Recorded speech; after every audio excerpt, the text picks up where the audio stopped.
Baiklah, ya. Ayat 10. Yang ku kehendaki ialah mengenal Dia. Apa saudaraku? Mengenal Dia ini artinya bergaul ya. Artinya intim ya. Ada hubungan ya. Inilah yang diluruskan Paulus dalam hidupnya. Kan dia nggak kenal Yesus maka dia niaya jemaat. Bukan dia nggak kenal firman, dia tahu semua firman saudaraku. Dia tahu dari kitab Kejadian karena Taurat buku Taurat kan dia ahlinya ya, Taurat. Tapi dia nggak kenal Yesus. Saudaraku, kita biarlah ya sudah diselamatkan Yesus dan seperti Paulus kenal Yesus dan bertambah-tambah kenal. Ada hubungan, ada keintiman, ada kedekatan. Ada pengetahuan, bukan pengetahuan secara ini, tahu kita ya, dia sukanya ini, dia sukanya ini. Nah, itu kalau kenal ya. Yesus kita kenal dia seperti tadi baca Yeremia ya, kalau kau bermegah hendaklah engkau bermegah karena engkau mengenal Tuhan ya, intim dengan Tuhan, tahu selera Tuhan ya, seleranya ini firman ya. Ini kehendaknya. Haleluya.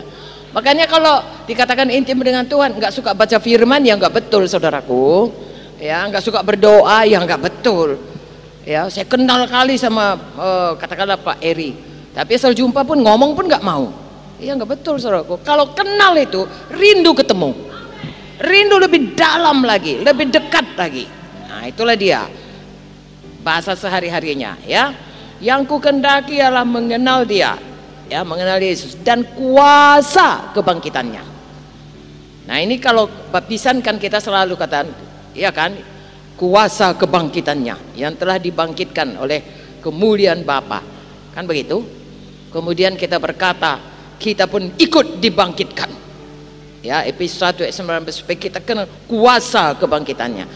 Siapa membangkitkan Tuhan Yesus? Bagus, jadi kuasa Roh Kudus. Apakah kuasa Roh Kudus? Mulai dari kita lahir baru ya, kenal Yesus, kuasa kebangkitannya ya, itu dulu. Apakah kuasa kebangkitannya? Yang pertama sekali kuasa kebangkitannya bekerja atas kita, membuat kita lahir baru. Kemudian kita saudaraku, sebagai tanda kita ini sudah lahir baru dan membuat Yesus jadi Tuhan, kita dibaptiskan, bangkit kepada satu hidup baru. Betul? Di mana kuasa seperti Yesus dibangkitkan dengan kuasa kebangkitan, kita juga bangkit kepada hidup baru dalam Kristus. Artinya sepanjang hidup kita kuasa Roh Kudus bekerja membawa kita terus hidup menang. Sebelum kuasa kebangkitan ini bekerja kepada kita, kita menjadi budak setan, diperhamba oleh dosa ya, pikiran kita duniawi, kehendak kita kehendak daging. Tapi kuasa kebangkitannya membawa kita kepada hidup baru yang bisa menang melawan dunia, dosa, setan dan kehendak daging. Sehingga kita, dan itu sekali lagi-lagi dengan iman. Haleluya. Lalu kita lihat hidup kita saudaraku, makin kita kenal Tuhan, makin berjalan dalam kekudusannya ya. Roh Kudus itu makin bekerja sehingga kita bisa mempraktekkan firman Tuhan ini karena dengan iman. Tuhan berkata saudaraku, kalau seorang mau jadi muridku, ia harus menyangkal, terus mengangkat, mengikut sekali setahun. Saya ulangi, Lukas 9:23. Kalau seorang mau mengikut aku atau mau menjadi muridku, maka ia harus menyangkal diri, apalagi memikul salib, apalagi mengikut aku setiap hari. Haleluya. Siapa yang bisa membuat demikian? Roh Kudus. Makanya kata Paulus, yang ku kehendaki ini, saya dan saudara juga kiranya demikian. Kita luruskan dulu hidup kita. Suka kita kuasa kebangkitan karena itu membuat kita tiap-tiap hari bisa mengikut Yesus dengan menang. Bagaimana mengikut Yesus dengan menang?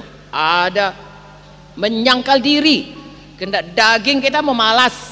Misalnya lah saudara, sebenarnya kalau saudara kemari ini kan udah nyangkal diri. Kalau enggak kan saudara bisa tinggal aja di kampung saudara. Nah, dan lain sebagainya. Saudara datang di sini karena untuk patuh itu perlu menyangkal diri. Semua kita punya kehendak daging, semua kita punya kepentingan, semua kita punya cara berpikir sendiri. Semua kita mempunyai penilaian masing-masing. Yang saya rasa baik, belum tentu saudara rasa baik. Dan yang saudara rasa baik, belum tentu saya rasa baik. Tapi saudara menundukkan diri, itu nyangkal diri namanya.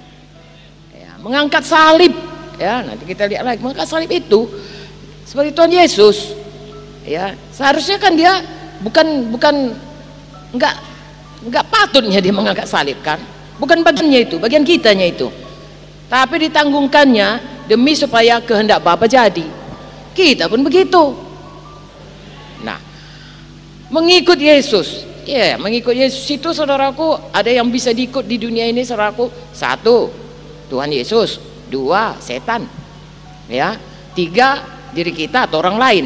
Kan itu aja di dunia ini. Jadi kepada kita selalu itu pilihan. Ya, sepanjang hidup kita. Dan kalau kita memilih mengikut Tuhan, bagaimanapun kita akan dapat aniaya. Aniaya dari setan, aniaya dari orang yang mau dipakai setan. Dan untuk itu, saudaraku, nanti kalimat berikutnya kita harus rela, ya kita harus kenal bahwasanya itu bagian kita.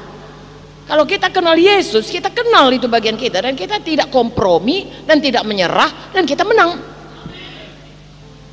Walaupun untuk itu sekali lagi diperlukan iman. Kadang-kadang perlu tenggang waktu untuk menang. Dan untuk itu saudara tetap tekun dalam iman, berpegang teguh pada imanmu.